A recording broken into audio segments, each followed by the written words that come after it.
இன்று தமிழ்நாடு சட்டமன்ற பேரவையில் வேளாண் துறை நிதிநிலை அறிக்கையை மாண்புமிகு வேளாண் துறை அமைச்சர் சமர்ப்பித்தார். தொடக்கத்திலேயே ஒரு செல்ஃப் கன்ஃபெஷன் என்று ஆங்கிலத்திலே சொல்வார்கள். அந்த அடிப்படையில் கடந்த 5 ஆண்டுகளாக நடைபெற்ற திராவிட முன்னேற்ற கழகத்தினுடைய ஆட்சிக்கு நற்சான்றிதழை கொடுத்திருக்கிறார். எப்படி என்றால், ஆர்டிஃபிஷியல் இன்டெலிஜென்ஸ் செயற்கை நுண்ணறிவு அடிப்படையில் தரவு சார்ந்த பல விஷயங்களை திமுக ஆட்சியில் நடைமுறைப்படுத்தினார்கள். உழவர் செயலியை கொண்டு வந்தார்கள்.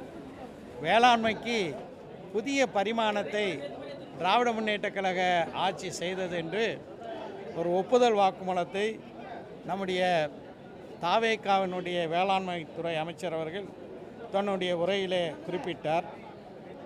வாழ்வாதார வேளாண்மையிலிருந்து அறிவியல் சார்ந்த வேளாண்மைக்கு திமுக அழைத்து சென்றது என்று அவர் சொன்னதை வரவேற்கின்றேன். உண்மையை ஒப்புக்கொண்டிருக்கிறார். மிக முக்கியமாக நேற்று பொது நிதிநிலை அறிக்கையில் எப்படி தாவேகாவினுடைய தேர்தல் அறிக்கையில் சொல்லப்பட்ட பல வாக்குறுதிகள் நிறைவேற்றப்படவில்லையோ, அதேபோன்று இந்த வேளாண்மை நிதிநிலை அறிக்கையிலையும் கூட தாவேகா தேர்தல் அறிக்கையில் சொல்லப்பட்ட பல வாக்குறுதிகள் நிறைவேற்றப்படாதது விவசாயிகளுக்கு மிகப்பெரிய ஒரு ஏமாற்றத்தை அளித்திருக்கின்றது. குறிப்பாக அரிசி குவிண்டாலுக்கு அரிசியினுடைய ஆதார விலை, அதாவது நெல்லினுடைய கொள்முதல் விலை குவிண்டாலுக்கு 3500 தரப்படும் என்பது தாவேகாவினுடைய தேர்தல் அறிக்கை. ஆனால் இன்றைக்கு வேளாண் பட்ஜெட்டில் திருப்பி பார்த்தேன், அது குறித்து எந்த அறிவிப்பும் இல்லை.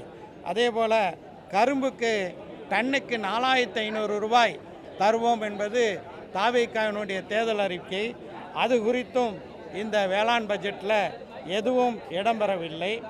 அதேபோன்று இன்னொரு முக்கியமான செய்தி என்னவென்றால், உழவர்களுக்கு உழவர் உரிமை அட்டை என்று ஒன்று வழங்கப்படும் என்று தாவேகா தேர்தல் அறிக்கையில் சொல்லப்பட்டுச்சு. அது குறித்த எந்த அறிவிப்பையும் இந்த வேளாண் பட்ஜெட்டில் பார்க்க முடியவில்லை. அதேபோல் குத்தகை விவசாயிகளுக்கு, அதேபோல் வேளாண் துறையில் பணியாற்றக்கூடிய பணியாளர்களுக்கு 10,000 ரூபாய் ஆண்டுக்கு முதலீடு ஆதார தொகை வழங்கப்படும் என்று தாவேகா தேர்தல் அறிக்கையில் சொல்லியிருக்கிறார்கள். ஆனால் அதை பற்றியும் எந்த விதமான அறிவிப்பையும் இந்த வேளாண் பட்ஜெட்டில் பார்க்க முடியவில்லை. அதேபோல் நிலமில்லாத விவசாய தொழிலாளர்களுக்கு ஒரு டெடிகேட்டட் வெல்ஃபேர் பேக்கேஜ், அதாவது தனியான ஒரு நலத்திட்டம் அளிக்கப்படும் என்று தேர்தல் அறிக்கையில் தாவேகா தேர்தல் அறிக்கையில் குறிப்பிட்டார்கள். அதை பற்றி எந்த அறிவிப்பும் இல்லாதது மிகப்பெரிய ஒரு ஏமாற்றமாக இருக்கின்றது. டெல்டா மாவட்டங்களில் நெல் கொள்முதல் நிலையங்களில் போதுமான சேமிப்பு வசதி இல்லாததின் காரணமாக அதிகமான குடோன்கள், கிட்டங்கிகள் உருவாக்கப்பட வேண்டும் என்பது விவசாயிகளுடைய கோரிக்கை. அது குறித்து டெல்டா மாவட்டங்களுக்கு எந்த ஒரு புதிய அறிவிப்பையும் இந்த வேளாண்மை பட்ஜெட்டில் நம்ம பார்க்க முடியல. தார்பாய் பெரிய விஷயம் இல்லை, ஆனால் நிரந்தரமாக மழையிலிருந்து காப்பதற்காக வேண்டியான குடோன்கள் அதிகரிக்கப்பட வேண்டும், சேமிப்பு கிட்டங்கிகள் எண்ணிக்கை அதிகரிக்கப்பட வேண்டும். அதை பற்றி எந்த அறிவிப்பையும் நம்ம பார்க்க முடியல. மிக குறிப்பாக பால்வளத்தை பற்றி பல பத்திகள் இந்த வேளாண் பட்ஜெட்டில் இருந்தது. ஆனால் இன்றைக்கு பார்த்தீர்கள் என்றால், ஆவின் இந்தியாவிலேயே ஒரு முன்னோடி நிறுவனமாக, அரசின் பால் உற்பத்தி நிறுவனமாக செயல்பட்டுச்சு. இன்றைக்கி ஆவினுடைய நிலை மிக கவலைக்கிடமாக இருக்கின்றது என்று பல தரப்பினரும் சொல்கிறார்கள். என்ன காரணம் என்றால், தனியார் பால் உற்பத்தியாளர்கள் அவர்களுக்கு சந்தையில் அதிகமான விலை கிடைக்கின்றது. அதுக்கு காம்படிட்டிவாக, அதுக்கு போட்டியாக ஆவின் நிறுவனத்திலிருந்து பால் உற்பத்தியாளர்களிடமிருந்து அவர்களுக்கு தேவையான விலையை கொடுக்கறதில்ல. ஆனாலும் ஆவினுக்கு வரக்கூடிய பால் தனியாருக்கு போகின்றது.